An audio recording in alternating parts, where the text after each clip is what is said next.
Struggling caregiver, gently cared for an elderly woman, not knowing her son was a CEO millionaire.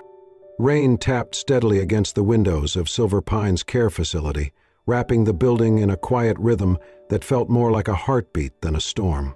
Room 207 sat at the far end of the west wing, dimly lit and almost forgotten. Mary sat at the edge of the bed, her blonde hair tied back, a soft cardigan over her scrubs. She held the frail hand of the woman lying still before her, Eleanor Whitmore, 82, silent since a massive stroke 6 months ago. "You are my sunshine, my only sunshine." Her voice was gentle, almost unsure, yet it filled the quiet room with something warmer than heat. Eleanor's eyes were open but unfocused, her expression unchanged. "You make me happy when skies are gray." Mary's fingers curled slightly around Eleanor's. "You'll never know, dear, how much I love you." She closed her eyes, willing the final note to land somewhere that mattered. "Please, don't take my sunshine away." The song faded. Nothing moved. No flicker, no twitch, no sign of response. Mary sighed, offering a small smile to the silence. Then she saw him.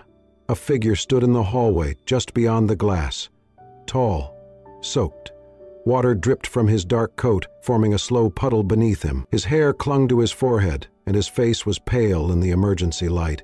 Mary startled, then stepped toward the door. "Sir, visiting hours ended at 9, she said through the crack. "You cannot be here." He didn't move. "Who are you?" His lips parted slightly. "I'm sorry," he said, voice hoarse. "I just wanted to hear you sing." The words hit her like a misplaced chord, strange and fragile. He took a step back, eyes never leaving hers. They were red-rimmed, watery, and distant. Before Mary could speak again, he turned and walked slowly down the hall. The sound of his wet footsteps faded into silence. She stood there, frozen, unsure whether to call security or follow him. Something in his face stopped her. There had been no anger, no threat, just grief, quiet and raw. She glanced back at Eleanor, still unmoving. Mary had no idea that the man in the hallway was Nathan Whitmore, Eleanor's only son. She didn't know he had stood in that same hallway once a week for months, always at a distance, always silent.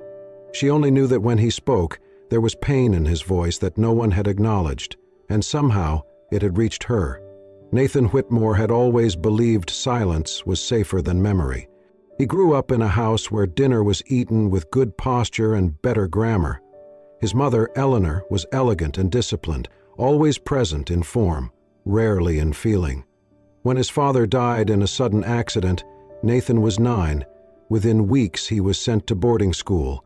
No warning, no discussion, just a folded list of supplies and a silent drive to the campus gates. He remembered watching her car pull away, one hand gripping his backpack, the other wiping tears he swore wouldn't fall. But they did. That night, and many nights after.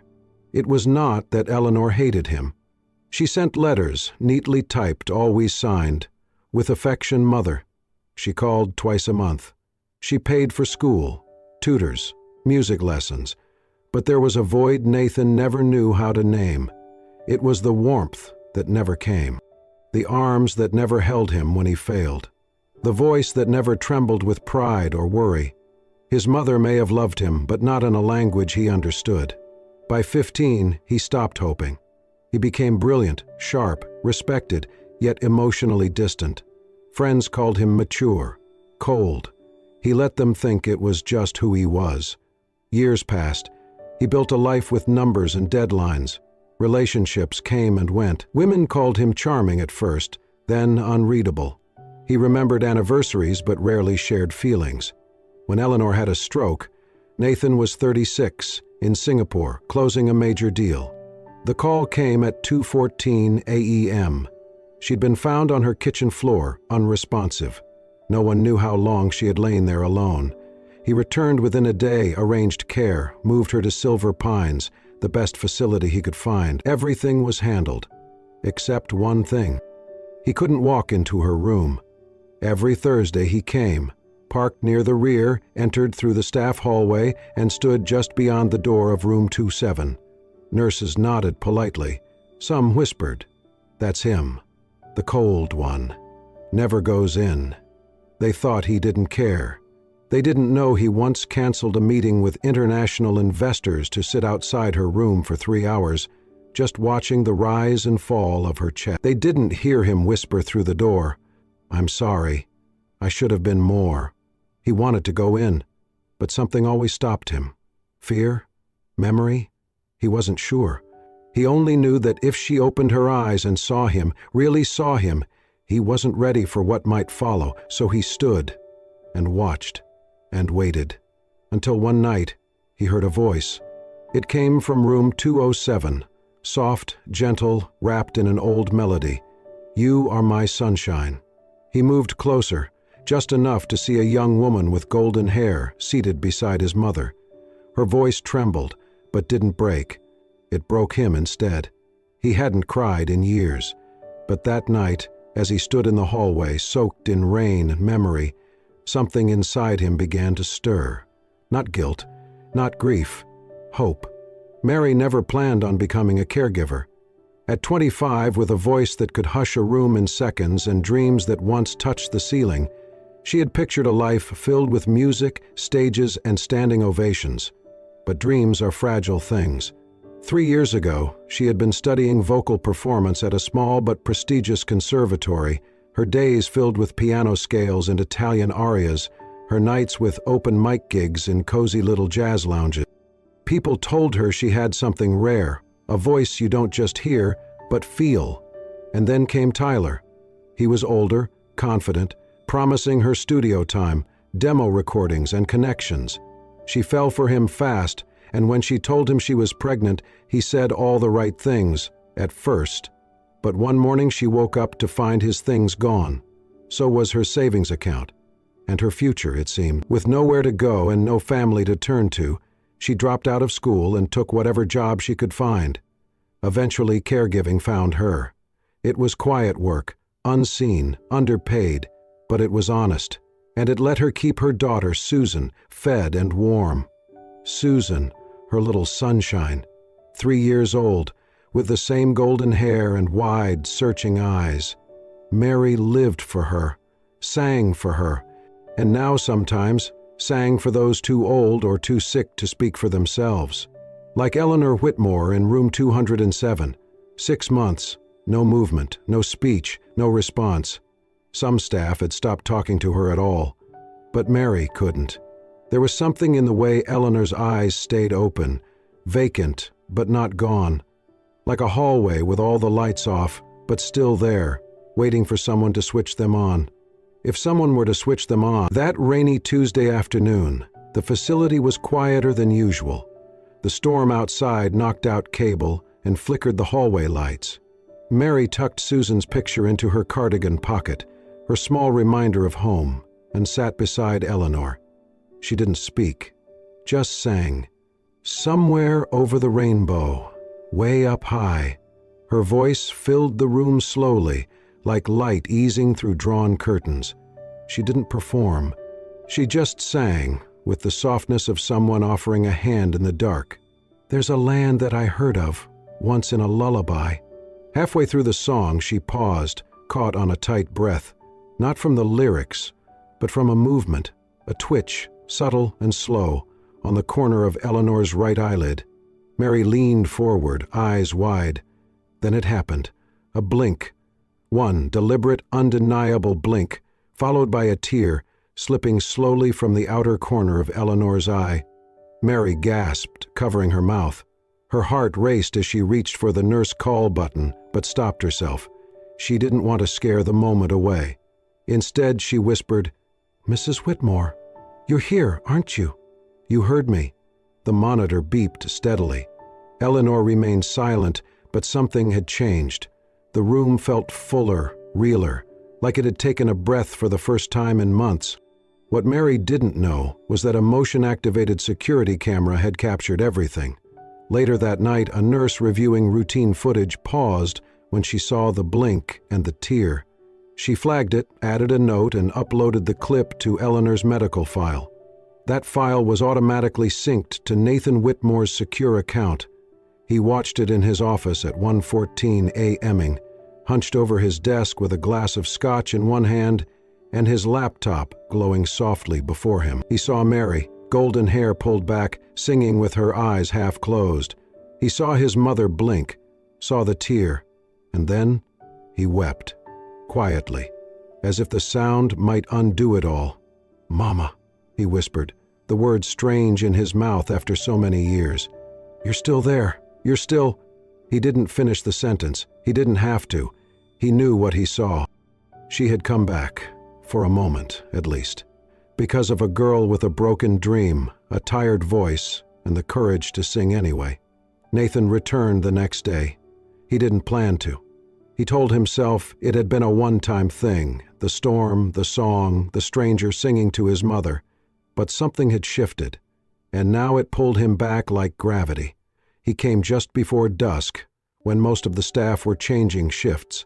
He signed in at the front desk, gave the same vague explanation, "Just visiting someone I know," and headed straight for room 207. As always, he didn't go in. He stood just outside the door, hands in his coat pockets, eyes on the floor. The nurses walked past him like he was part of the wallpaper now. Mary noticed him first from the break room window. She didn't recognize him fully. It had been dark and raining that first night, but something about his posture, the stillness, sparked her memory. That was the man, the one who said he just wanted to hear her sing. Now he was back. And then he came again, and again, every other day for almost 2 weeks, always alone, always silent, always pausing outside room 207 for a few long minutes before quietly leaving. Mary grew curious. One morning she arrived early to begin her rounds and saw a bouquet of white roses placed neatly in front of Eleanor's door. Tied to the stems was a small card, no name, no message. Just the flowers, pure, simple, timeless. She reached down to pick them up, and when she stood, she saw him. He was across the hall, trying to wipe his eyes before she could notice. But she noticed. "You always bring flowers?" she asked gently. He startled slightly, then gave a small, almost sheepish nod. "White roses were her favorite," he said. Mary smiled. "They're beautiful." There was a pause. Then he asked, "Does she ever respond?" Mary looked toward the door. "Sometimes, in ways you wouldn't expect. A blink, a tear. Silence can be its own language, you know." Nathan met her gaze for a moment, then looked down again. "I'm Mary," she said, offering her hand. He hesitated, then shook it lightly. "Daniel," he replied without thinking. He didn't like lying, but he wasn't ready to explain who he really was, not yet. Their conversation started short, casual, weather, parking, the constant smell of hand sanitizer. But with each meeting, their words reached deeper. He would ask things like, "What made you start singing to her?" Mary would shrug. "It just felt right. She reminded me of someone." Then one afternoon, as they stood near the vending machines, he asked quietly, "Do you believe music can reach someone who's almost gone?" Mary turned to him, eyes soft but certain. "I don't believe," she said. "I know." Nathan looked at her longer that time, like her answer had unlocked something he didn't realize was still locked. She didn't press him about the tears or the flowers or why he always seemed to know exactly when to show up and just as quickly disappear. She let him have his quiet, and in return, Nathan began to feel safe. He found himself wanting to stay longer, wanting to ask her questions that had nothing to do with his mother. He didn't know her story, not yet, but he saw something in her. Grace without pretense, strength without armor, and a voice that, when she sang, seemed to fill not just the room, but the emptiness inside him. She didn't know he was Eleanor Whitmore's son. He didn't know that she had once lost everything but refused to stop offering warmth to those who'd already gone cold. But somehow, even with all they didn't know, something unspoken passed between them every time they met in that quiet hallway. Recognition. Like two strangers who had once been children, lost in different wings of the same house, finally finding each other in the dark. It had been a long day, Mary sat, slumped in the chair beside Eleanor's bed, her body curled slightly, exhaustion heavy in every limb. The room was dim, the only light coming from the soft blue glow of the hallway and the blinking monitor beside the bed. Her breathing had slowed. She had meant to rest her eyes for a moment, but the fatigue of endless night shifts and being a single mother caught up with her. She didn't stir when the door opened gently. Nathan stepped inside room 207 for the first time. His steps were hesitant, as though the very air inside the room might reject him. He looked at Mary, curled beside his mother, and then to Eleanor, her face as still and silent as ever. He reached down, pulled a nearby blanket over Mary's shoulders, and knelt beside the bed. Then, with a breath so deep it trembled, he began to sing, "Smile though your heart is aching." His voice was quiet, almost apologetic.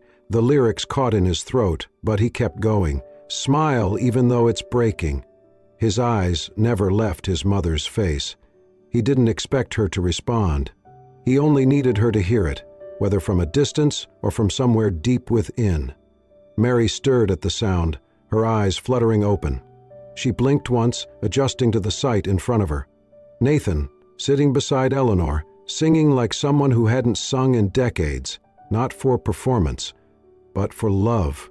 She watched in silence, not wanting to disturb something so sacred. When the last line faded, "If you just smile," Nathan looked down, hands clenched tightly together. Mary sat up gently. "Who are you, really?" she asked, voice soft. He didn't look at her, not at first. Then he slowly turned and whispered, "I am the boy she left behind." His voice cracked. "I waited at windows that never opened.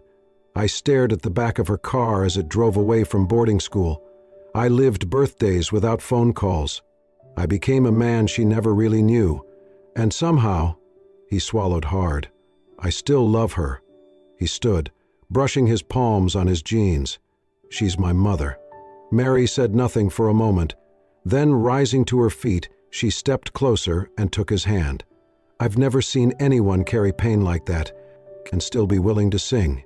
They stood in silence, hands gently entwined as Eleanor slept on, unaware, yet no longer truly alone. The next day brought a different kind of exhaustion. Mary was just finishing her shift when the call came. Susan had spiked a fever at daycare, and they were asking someone to pick her up immediately. Mary's stomach dropped. She didn't own a car, and the buses were unreliable at best. "Need a ride?" a voice behind her asked. She turned. Nathan stood there, holding his keys. She blinked. "You don't have to, I want to," he said, already walking toward the door. The ride was quiet at first. Rain pattered on the windshield. Mary glanced at the back seat where Susan lay curled up under a blanket the daycare staff had provided.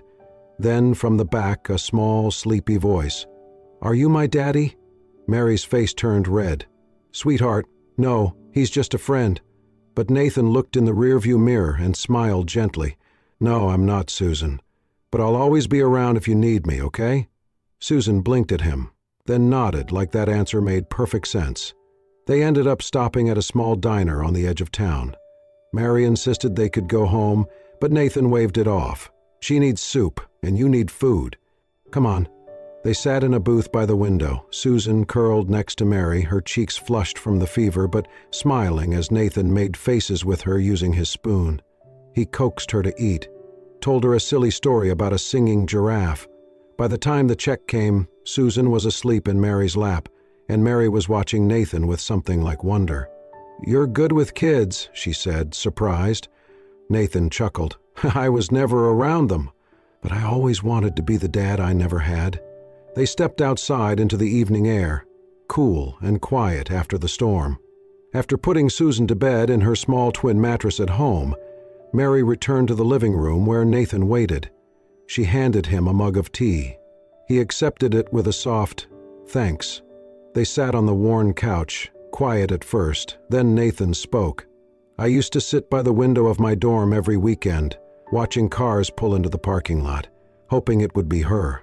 I would pretend not to care. But I always waited." Mary swallowed.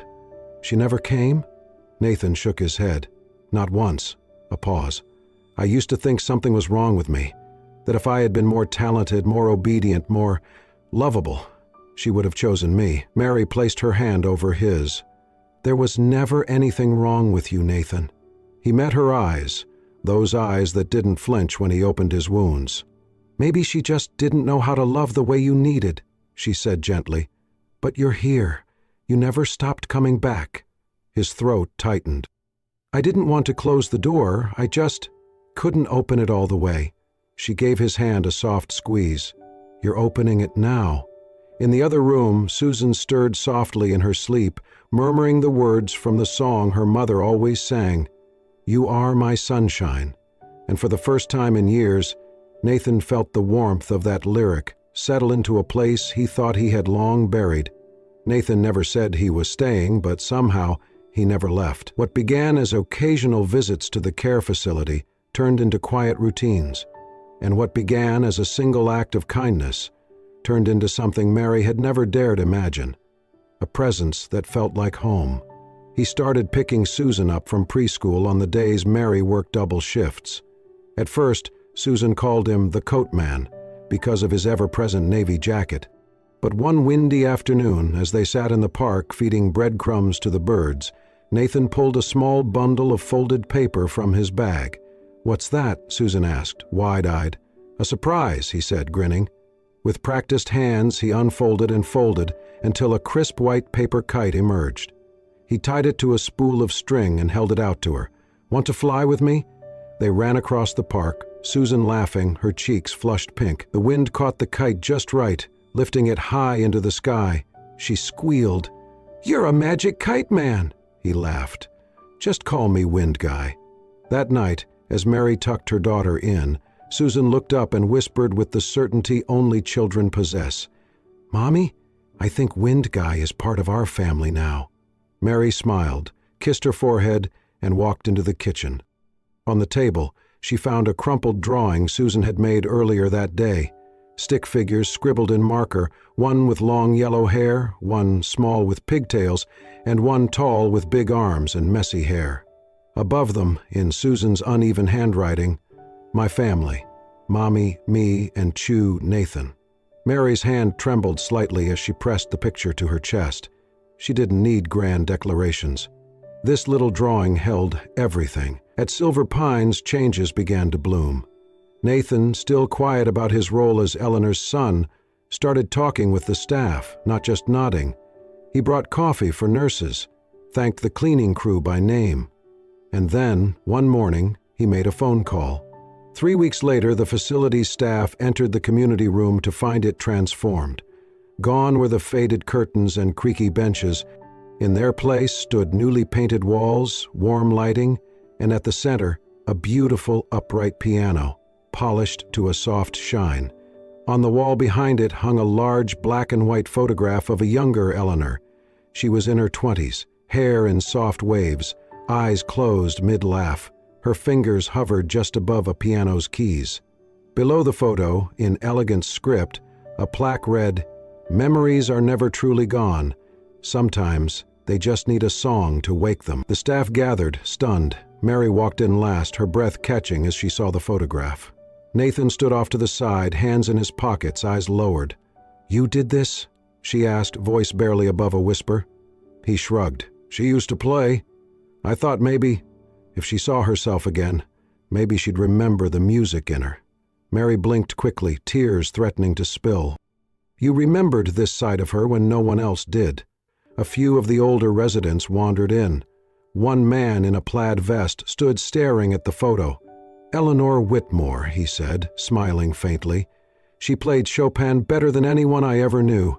I didn't think that boy of hers gave a damn about music or memories." He looked toward Nathan and added, softer this time, "Guess I was wrong." Mary stepped closer to Nathan. "You didn't just change a room, Nathan. You're changing people." He looked down at her, his voice hushed. "I didn't know how to love out loud, so I started with little things." Mary reached for his hand. "Little things," she said, "are sometimes the biggest." And in that moment, surrounded by fresh paint, new keys, and the echoes of forgotten songs, Mary knew.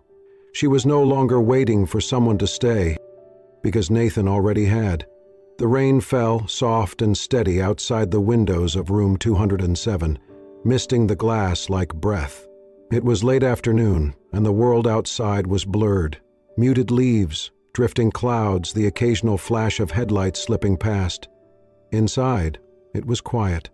Nathan sat at his mother's bedside, his fingers trembling slightly as they strummed the old guitar Mary had found tucked away in the staff room. He hadn't played in years, but the chords returned slowly, shaped by memory and need. Across the room, Mary sat on a low chair, Susan curled against her side, thumb in mouth, blinking sleepily. Nathan looked down at the frail woman in the bed.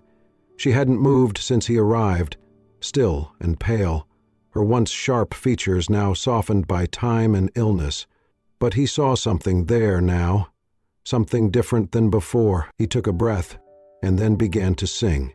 "Smile, though your heart is aching." His voice cracked slightly. He kept going. "Smile, even though it's breaking." The melody floated gently, imperfect and raw. Susan, still half asleep, slipped off Mary's lap and toddled to the bedside. She reached up and placed her tiny hand on Eleanor's. "Grandma," she whispered, her small hand resting on Eleanor's. "Please don't sleep anymore. I miss you." Nathan faltered mid-note. Then, barely perceptible, Eleanor's fingers twitched beneath Susan's hand. Mary sat forward. Susan leaned closer, whispering again, "Wake up, please." Eleanor's eyelids fluttered. Nathan stopped breathing.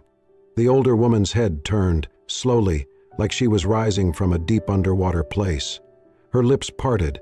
Her gaze found Nathan, and then, as clear as a bell heard through mist, she said, "Nathan, you've always been here, haven't you?" He dropped the guitar, fell to his knees. "Yes," he choked. "I never left. I just didn't know how to come all the way in." She smiled, small, faint but unmistakable. Tears ran freely down his face as he leaned forward, pressing his forehead to her hand. Mary moved closer, watching in awe, one hand covering her mouth. Eleanor's eyes met hers, and for a moment, the woman who had once seemed unreachable gave a slow, deliberate nod, a silent thank you, a mother's acknowledgement, a forgiveness wrapped in gratitude. Nathan reached back and pulled Mary's hand into his own, squeezing tightly, grounding himself in the moment that no one thought would ever come. The monitors blinked steadily. The rain continued to fall. But everything had changed. Later that evening, the medical team gathered in room 207 with quiet reverence. Tests were run, reflexes assessed, questions asked. "She's showing clear signs of cognitive awareness," the doctor told Nathan outside the room, clipboard in hand. "Her response to verbal stimulus is improving. With focused therapy, there's a strong chance of language recovery." Nathan stared at him, almost not believing. "So she's back?"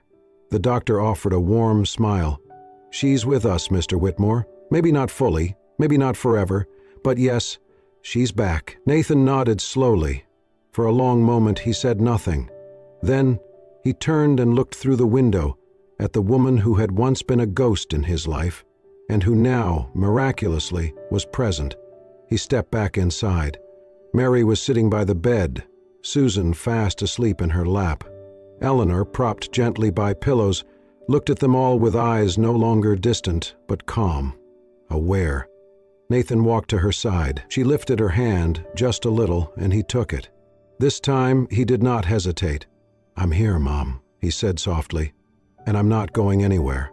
And as the evening rain slowed into a gentle mist, 3 generations sat quietly in that small room, no longer broken, no longer waiting. Found. 1 year later, the courtyard of Silver Pines bloomed with soft golden light. Paper lanterns swayed in the breeze, casting gentle shadows over the freshly swept stone paths.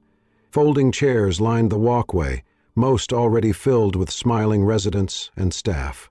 The small makeshift stage stood near the old oak tree, draped in white linens, sprinkled with hand-cut paper flowers. A grand piano gleamed at center stage, sunlight dancing off its polished surface. Mary sat behind the microphone, her golden hair loose around her shoulders. Nathan stood beside her, guitar in hand, his eyes not on the crowd, but on her. And between them, like a little comet of joy, Susan ran through the aisle with a basket full of flower petals, tossing them into the air with wild delight. In the front row, Eleanor Whitmore sat tall in her wheelchair, a soft shawl over her shoulders, her eyes brighter than anyone had seen in years. When the music began, everything else fell away.